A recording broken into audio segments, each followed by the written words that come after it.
오늘 여러분과 함께 하나님의 소원이라는 제목으로 은혜를 나누겠습니다. 오늘 읽은 레위기는 기본적으로 두 가지로 분류가 되는 그런 구성을 가지고 있습니다. 초반에 1장부터 17장까지는 하나님께서 각종 제사에 대한 율법을 말씀하십니다. 그리고 18장에서 27장까지는 하나님께서 거룩한 성결에 대한 율법에 대해서 말씀하십니다. 지난주에 이제 우리는 제사에 대한 율법을 통해서 우리가 하나님께 어떻게 예배를 드리고 또 하나님께 무엇을 가지고 하나님과 만나야 되는가를 살펴보았습니다. 그래서 오늘은 레위기 후반부 거룩과 성결에 대한 율법을 통하여서 하나님께서 우리에게 무엇을 원하시고 우리는 하나님께 어떻게 나아가야 하고 하나님과 어떠한 관계를 이루어 나가야 하는지를 한번 살펴보겠습니다. 오늘 본문 26장 3절, 우리가 짧은 본문인데 같이 한번 26장 3절을 큰 소리로 한번 같이 읽겠습니다. 26장 3절 시작. 너희가 내 규례와 계명을 준행하면, 다시 한번 시작. 너희가 나의 규례와 계명을 준행하면. 짧은 한 문장으로 나와 있는 3절, 이 한 구절에서 우리는 하나님의 마음을 충분히 미루어 짐작할 수 있어야 될 것입니다. 만약에 성경에 3절이 딱 나와 있는데 4절부터 잉크가 지워져서 4절부터 보이지가 않는다라고 한다면 여러분 그 4절부터 어떤 것이 있을까 한번 상상을 해보세요. 내 규례와 계명을 준행하면 그 다음에 어떤 내용이 있을 것 같으세요? 궁금하지 않습니까? 만약에 여러분의 주간시 시험처럼 거기를 채워야 된다라고 생각하시면 여러분은 어떤 내용을 채우실 것인가 한번 상상을 해보세요. 대부분이 조심스럽게 가족이 모두 건강한 것과 또 사업이 잘 되는 것과 물질적으로 부족함이 없는 것과 등등 여러 가지 여러분들이 필요한 것들을 거기다 채워 넣으시면서 내가 하나님의 말씀을 지키면 하나님이 이렇게 해주시면 좋겠다라는 그런 적는 내용이 있을 것입니다. 하나님이 4절 이후에 어떻게 써놓으셨는가 한번 생각을 해보세요. 그런 다음에 만약에 다른 사람이 이제 잉크로 지워지지 않은 성경을 딱 가져왔어요. 그런 다음에 그 성경에 써 있는 것과 여러분이 쓰신 것을 비교해 본다면 여러분이 쓰신 것과 하나님이 써주신 것은 비교할 수 없을 정도로 하나님이 더 많은 것을 주시려고 하시고 하나님이 더 좋은 것을 기록해 놓으셨다는 것을 알게 될 것입니다. 하나님이 4절 이후에 뭐라고 써놓으셨냐면 규례와 계명을 잘 지키면 하는 일이 잘 될 것이고 배불리 먹을 것이고 창대할 것이고 번성할 것이고 대적이 없을 것이고 하나님께서 성실하게 약속을 이행하실 것이다 라고 써놓으셨어요. 그런데 잘 보면 주시는 분은 하나님이신데 뭔가 좀 잘못하고 빚진 사람이 쩔쩔매면서 반드시 지키겠습니다, 반드시 갚겠습니다 라는 그런 기분이 들어요. 이것도 주고 저것도 주고 내가 반드시 지키고 내가 이행하고 내가 정말 시행하겠다 그렇게 말씀하세요. 그리고 어디 도망가지 않고 붙어 있으면서 그 모든 약속을 다 이행하겠다라고 말씀하세요. 어찌 보면 주객이 전도되어서 하나님께서 더 간절히 주시는 입장인데도 불구하고 더 간절히 말씀하시는 것을 우리가 느낄 수가 있다라는 거예요. 3절의 규례와 계명을 지키면 이러한 것에 대해서 보상이 크다라는 것을 하나님은 알려주신다라는 거예요. 그러니까 보시면 이 규례와 계명을 지키기만 하면 아무 걱정도 없을 수밖에 없어요. 거기 뭐라고 나와요? 포도를 다 따지도 못했는데 포도를 심게 해주신대요. 그러니까 포도를 심는 계절인데 아직도 포도를 따고 있다는 건 뭐예요? 계속해서 우리의 먹을 것을 주시고 우리가 배부를 수 있고 우리가 풍족하게 해주신다라는 거예요. 그러니까 먹을 것 배불리 주시고 하나님이 직접 돌봐주시고 모든 일을 잘 되게 해주시는데 그것은 너희가 규례와 계명을 지키면이라는 것입니다. 그러니까 이렇게 말씀만 지키면 모든 것이 부족함이 없고 모든 것이 하나님께서 준비해 주셨는데 우리가 말씀을 안 지킬 이유가 없겠죠, 그죠? 이렇게 주시는데 안 지키고 거부하는 것이 더 이상한 행동인 것 같아요, 그죠? 이렇게 안 지키는, 이렇게 하나님께서 다 주시겠다고 했는데도 불구하고 안 지키는 사람이 있기 때문에 하나님께서는 그 뒤에 본문에서 14절부터 33절까지는 안 지켰을 때, 규례와 계명을 안 지켰을 때 내가 이렇게 하겠다라고 말씀을 하는 그런 구절이 있습니다.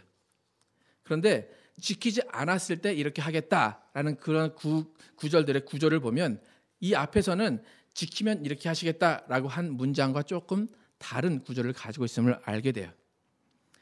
오늘 읽은 본문은 우리가 지키면 어떻게 하시겠다라는 본문이에요. 근데 그 본문을 보면 한 번에 쫙 말씀하세요. 한 번에 이렇게 해서 이렇게 해주겠다라고 말씀하시면서 19절에 거쳐서 말씀하세요.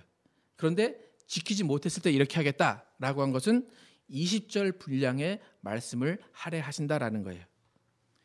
지키지 못했을 때 뭐 더 많이 혼내주겠다, 굉장을 벌을 주겠다, 그래서 길어지는 것이 아니라 왜 길어지는가 하면 지켰을 때 주시는 복처럼 한 번에 다 말씀하지 않은 것이 뭐냐면 지키지 않았을 때를 단계별로 나누셔서 설명하셨기 때문에 20절이라는 구절이 나왔어요.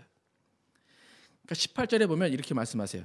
너희가 그렇게 되어도 내게 청종치 아니하면 너희 죄를 인하여 내가 너희를 7배나 더 징치할지라. 18절 제가 읽었는데 14절부터 하나님께서 너희가 그렇게 하지 아니하면이라고 말씀하시는데 그때 뭐라고 말씀하시냐면 눈이 어둡고 생명이 쇠약하게 될 것이고 너희가 농사 지은 것들을 다 다른 사람이 먹을 것이고 대적에게 패할 것이고 쫓아오는 사람이 없어도 너희는 도망갈 것이다 라고 말씀하세요. 그런데 그렇게 말씀하시고 나서 그래도 지키지 아니하면 내가 너희에게 7배의 징벌을 더하겠다라고 말씀하신다라는 거예요. 그러니까 14절부터 하나님께서 그냥 야 너희 안 지키면 이렇게 되다가 죽을 거야 라고 간단하게 말씀하시면 되는데 그렇지 아니하시고 14절을 지나고 18절에서 너희가 청종치 않으면 7배나 징벌하겠다라고 말씀하세요. 그러니까 징벌하시겠다는 20절 안에 7배나 더하시겠다는 것이 4번이나 나와요. 지키지 않으면 7배, 그래도 지키지 않으면 7배, 그래도 지키지 않으면 7배, 그래도 지키지 않으면 7배 이렇게 쭉 말씀하세요. 그러니까 부모님들이 여러분 아이들 혼낼 때 야 너 이 말 안 들으면 혼나? 라고 말하면서 그 다음에 너 진짜 혼나? 너 진짜 혼나? 그렇게 말씀하시잖아요. 그게 어떤 의미죠? 진짜 혼내려고 하는 것이 아니라 너 진짜 그러지 마. 너 진짜 그러지 마. 그런 의미랑 똑같아요. 여러분 한국에서 어린 시절에 술래잡기 한번 다 해보셨죠? 술래잡기? 아이들 다 숨어 그러고 이렇게 전봇대나 그런 데 뒤에 이렇게 딱 대가지고 눈 감고 하나 둘 셋 넷 세잖아요. 요즘 아이들은 아마 그런 경험이 없을 거예요. 그죠? 밖에 나가서 놀 수 있는 그런 기회가 없기 때문에 없을 텐데 저도 이제 많이 해봤어요. 술래잡기 놀이를 하면 이제 술래가 이제 꼭꼭 숨어라 하고 숫자를 셉니다.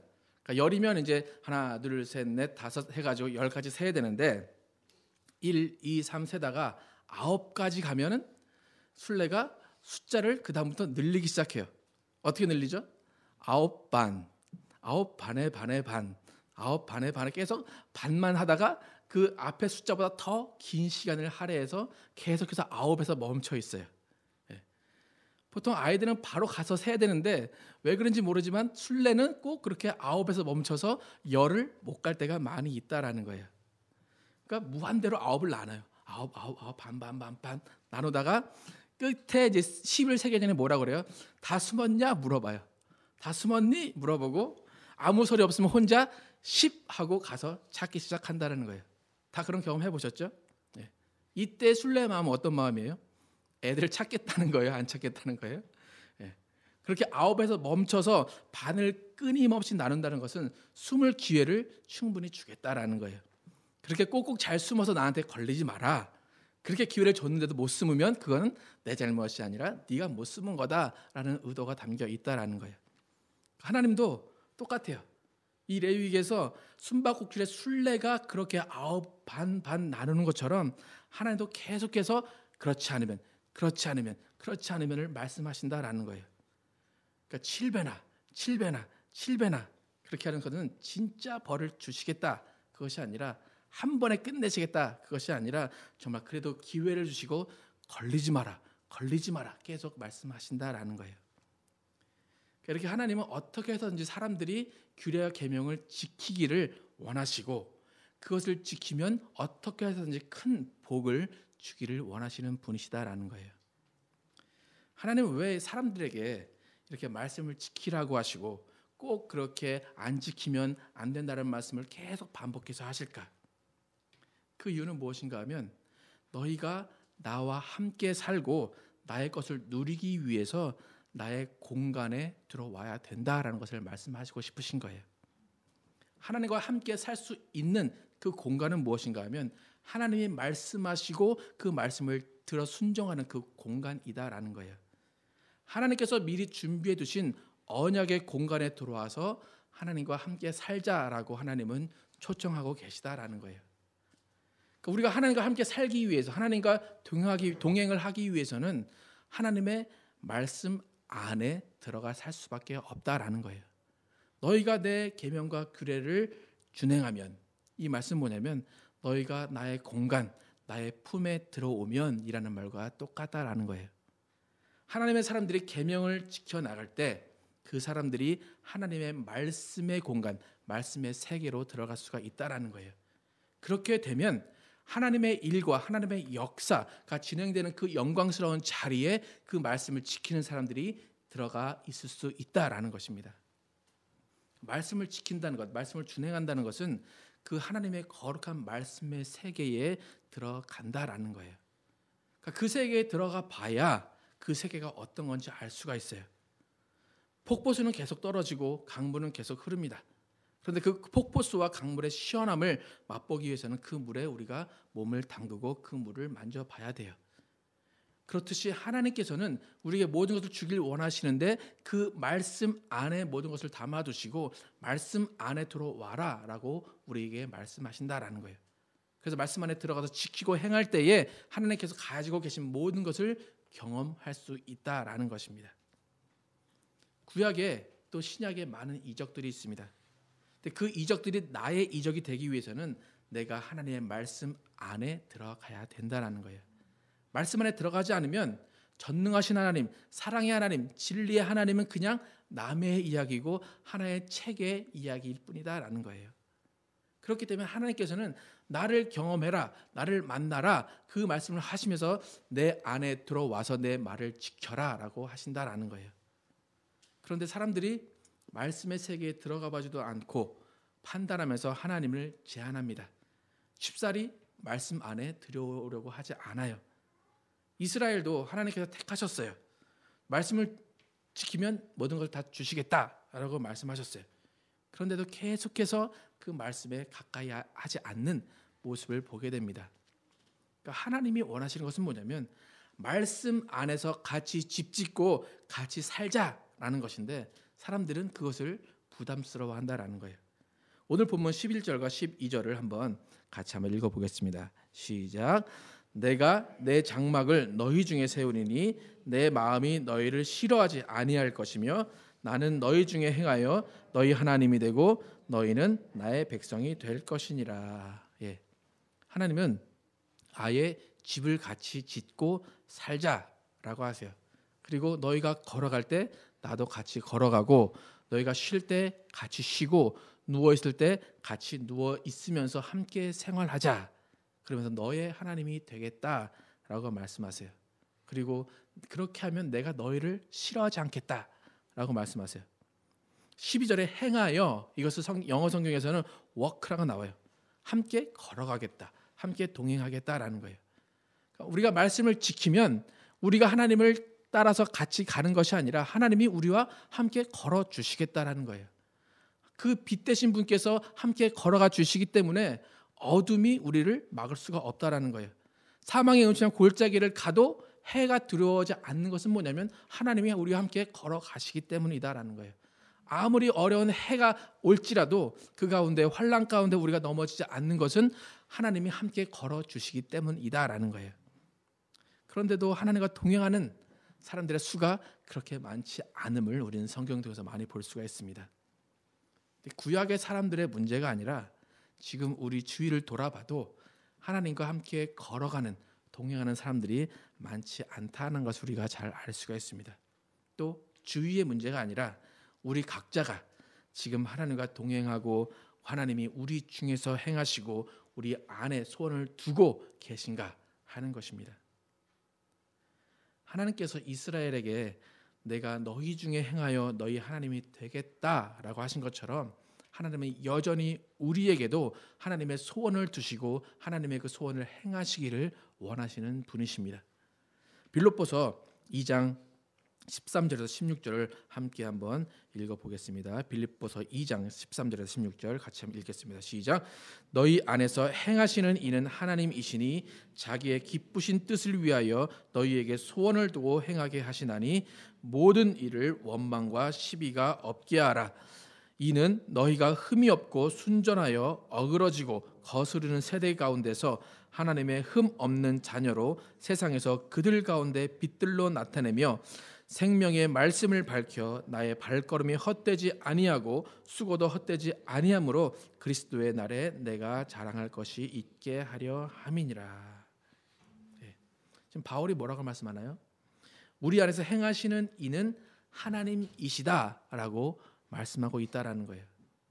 여러분의 행동과 말과 삶이 하나님께서 소원을 두셔서 하나님이 행하시고자 하시는 삶과 하나님의 행하시고자 하는 행동인가 다시 한번 살펴봐야 된다라는 거예요.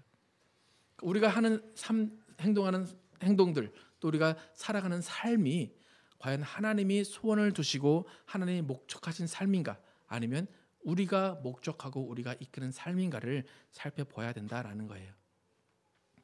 여러분의 인생은 주인은 누구입니까? 여러분의 인생 누구 것입니까?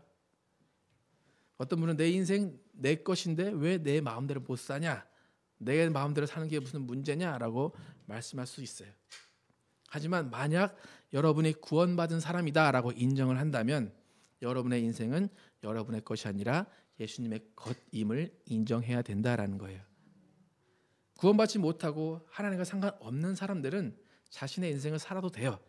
하지만 적어도 예수님을 구주로 인정한 사람이라면 그 사람의 인생은 구원해 주신 분의 것이다라는 거예요.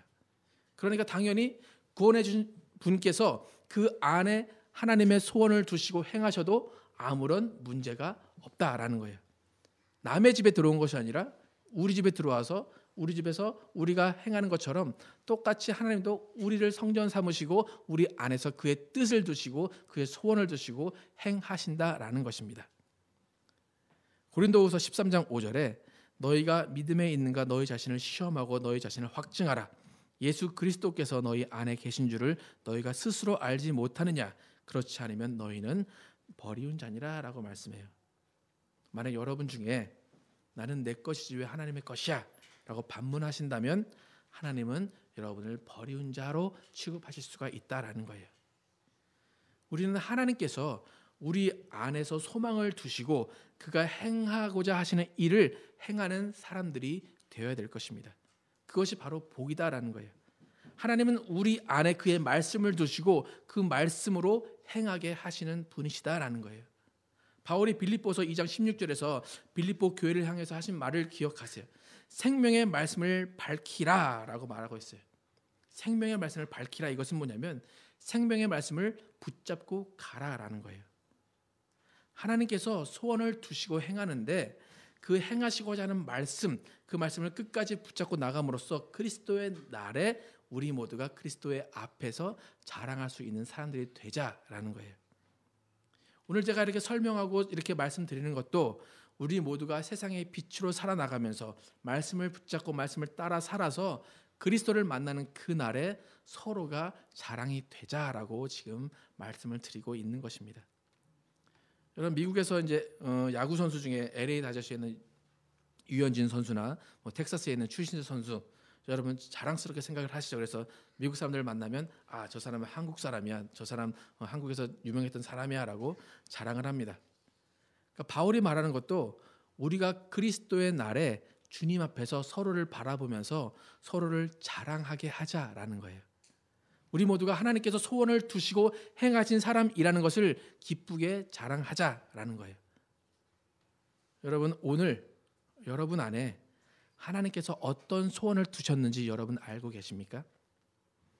오늘 여러분의 인생 가운데 하나님이 어떠한 목적을 여러분에게 두셨는지 여러분 알고 계십니까? 여러분 어떤 말씀을 하나님께서 주시고 그 말씀대로 행하게 하셨는지 알고 계십니까? 여러분 하나님께서 여러분에게 두신 소원, 여러분에게 두신 목적 한번 꺼내 보세요. 어떤 목적이 있고 어떤 소원이 있습니까? 하나님이 여러분에게 뭘 바라시는지 여러분 아십니까? 우리가 그것을 알아야 된다라는 거예요. 하나님이 나에게 어떤 소원을 두고 계신가? 하나님이 어떤 목적을 내 인생에 가지고 계신가? 만약에 그것을 우리가 알지 못한다면 우리는 말씀대로 살아갈 수가 없다라는 거예요. 그 하나님의 소원을 행할 수가 없다라는 것입니다. 그러니까 큰 데도 찾지 마시고 정말 작은 데서 한번 찾아보세요. 우리가 온전한 예배를 드리려고 이 자리에 오고 온전한 예물을 드리려고 온 것은 하나님께서 소원을 두고 행하신 것입니다. 바울이 말하듯이 모든 일을 원망과 시비가 없이 하는 그것도 우리 안에 하나님께서 소원을 두시고 행하고자 하신다는 것이에요. 여러분 하나님의 소원 여러분 잘 모른다라고 생각하시면 그 하나님의 소원은 말씀 안에 있기 때문에 말씀에서 소원을 찾으시기 바랍니다.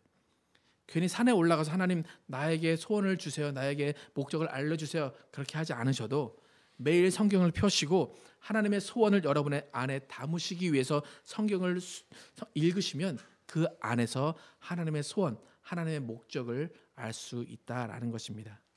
그 사람에게 하나님은 함께 행하시고 함께 사시고 하나님의 빛과 생명을 주실 것입니다.